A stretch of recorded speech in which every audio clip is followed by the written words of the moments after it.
नमस्कार, मैं अंजलि मिश्रा। स्वागत है आप सभी का द न्यूज में। आपको बता दें कि आज 5वें चरण का मतदान हुआ।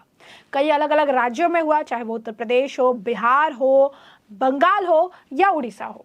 अब ऐसे में हम आपको बता दें कि बंगाल में कई सारी अप्रिय घटना देखने के लिए मिली है। इसी बीच कई सारे वीडियो भी सोशल मीडिया पर सर्कुलेट हो रहे हैं, निकलकर सामने आ रही हैं, जहां पर ये साफ देखा जा सकता है कि अपनी हार से इतनी ज्यादा हताश और निराश हो चुकी है टीएमसी और तृणमूल कांग्रेस के जो लोग हैं कि वो अब अपनी हार से हताश होकर किस तरीके से वोटर्स को वोट नहीं देने दे रहे थे। जिसके बाद कई सारी और तस्वीरें निकलकर सामने आई है, जहां पर साफ तौर पर यह देखा गया है कि किस तरीके से पश्चिम बंगाल में जो गुंडे जो कि अपनी गुंडागर्दी कर रहे थे, जो कि किसी भी तरीके से आम जनता को वोट करने से रोक रहे थे, अब वैसे में उन्हें सेंट्रल फोर्सेस द्वारा जमकर लताड़ लगाई गई। ये यूं कहिए कि उन्हें पीटा गया है।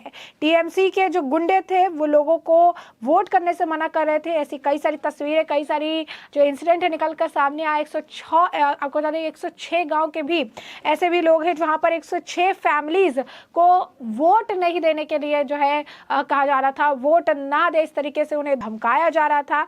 जिसके बाद कई जगहों पर ये जो गुंडे ये जो आम जनता को रोकने का प्रयास कर रहे थे उन्हें लताड़ लगाई गई है। वहीं दूसरी तरफ आपको बता दें कि बीजेपी वेस्ट बंगाल ने भी कई सारी तस्वीरें साझा की और दिखाया है कि किस तरीके से तृणमूल कांग्रेस की जो पोलिंग बूथ थी वहां पर भूत नाच रहा है, यानी वहां पर भीड़ ही नहीं। ऐसे में साफ तौर पर जो अगर आप देखेंगे कि यहाँ पर कई सारे पोलिंग बूथ की तस्वीरें सामने आई है, जहां पर किसी भी तरीके से कोई भी पोलिंग जो आप कह सकते हैं कि बूथ पर इतनी अच्छी ज्यादा भीड़ देखने के लिए नहीं मिली है।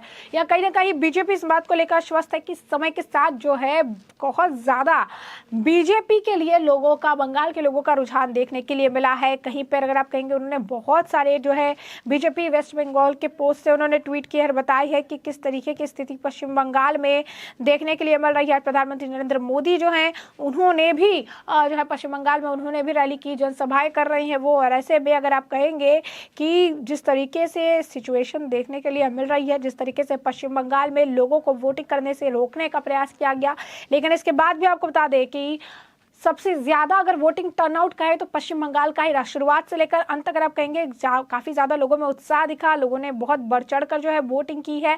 और आपने देखा ही हाल ही फिलहाल में जैसे पुरुलिया में प्रधानमंत्री नरेंद्र मोदी ने जब रैली की थी तो वहां पर भी लोगों का उत्साह देखते ही बन रहा था।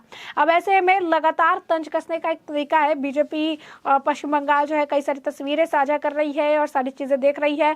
पोलिंग बूथ की तस्वीर है जहां पर एक ऊंट बैठा हुआ है और वो कह रहा है कि आखिर कौन से रेगिस्तान में मैं चुका हूं, दूर दूर तक कुछ दिख ही नहीं रहा है। तो ऐसे में ये सारी तस्वीरें जो है ये बयां कर रही है कि बंगाल में कहीं ना कहीं जो ये कंट्रोल करने का प्रयास कर रहे थे गुंडागर्दी के जरिए, किसी और चीजों के जरिए, सेंट्रल फोर्सेस ने उन्हें लताड़ लगाई है, डंडे लगाए, क्योंकि कई सारा मामला जो है वो बंगाल से निकलकर सामने आया है। कई सारे मामले जो है बंगाल से ही निकलकर सामने आए हैं, जहां पर बंगाल में वोटिंग करने से रोकने का प्रयास किया गया, वोटिंग करने से जो है मना किया गया। और यही कारण है कि वहां पर सेंट्रल फोर्स की तैनाती थी, केंद्रीय बल के जवानों पर जो है केंद्रीय बल के जवान वहाँ मौजूद थे।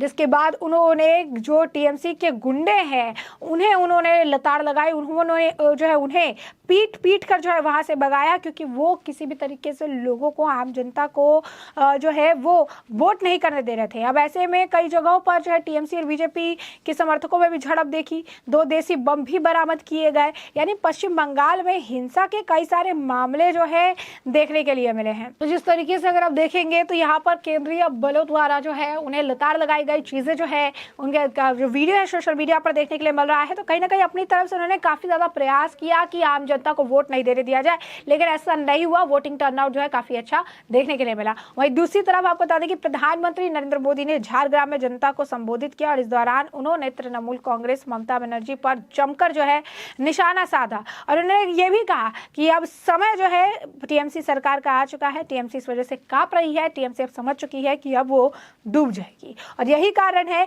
कि वो इस तरीके से पहले ही डर गई है। उन्होंने ये भी कहा कि 4 जून के बाद पश्चिम बंगाल में ममता बनर्जी को बहुत झटका लगेगा। उन्होंने ये भी कहा कि ममता बनर्जी को आप जय श्री राम कहिएगा मेरा। तो आप देखिए किस तरीके से प्रधानमंत्री नरेंद्र मोदी जो है लगातार पश्चिम बंगाल की जनता से संवाद कर रही हैं और काफी ज्यादा जो है बंगाल में गरजते नजर आए। उन्होंने कहा कि जब दुनिया तेजी से विकास कर रही थी तब कांग्रेस घोटाले का कीर्तिमान गढ़ रही थी, तो बंगाल में उन्होंने कांग्रेस पर भी निशाना साधा। उन्होंने ये भी कहा है टीएमसी पर निशाना साधते हुए कि कल तक टीएमसी कांग्रेस को गाली दे रही थी, अब कह रही है कि इंडी गठबंधन का हिस्सा है, लेकिन बंगाल के लोग जानते हैं कि कांग्रेस अब डूब चुका जहाज है और टीएमसी के जहाज में भी छेद हो चुका है। ये दोनों एक दूसरे की जो सवारी है कर रहे हैं, फिर भी डूबना तो इनका तय ही है। प्रधानमंत्री नरेंद्र मोदी झारग्राम में पहले जो है तमलुक में चुनावी रैली को संबोधित किया था। इस दौरान मौसम खराब हो गया था, जिसके बाद जो है उन्होंने यहाँ पर इसे संबोधित किया। सिर्फ यही नहीं, प्रधानमंत्री ने कहा कि ये चुनाव भारत के भविष्य का चुनाव है। जिन लोगों ने भारत को दशकों पीछे धकेल दिया, देश उन्हें नकार चुका है।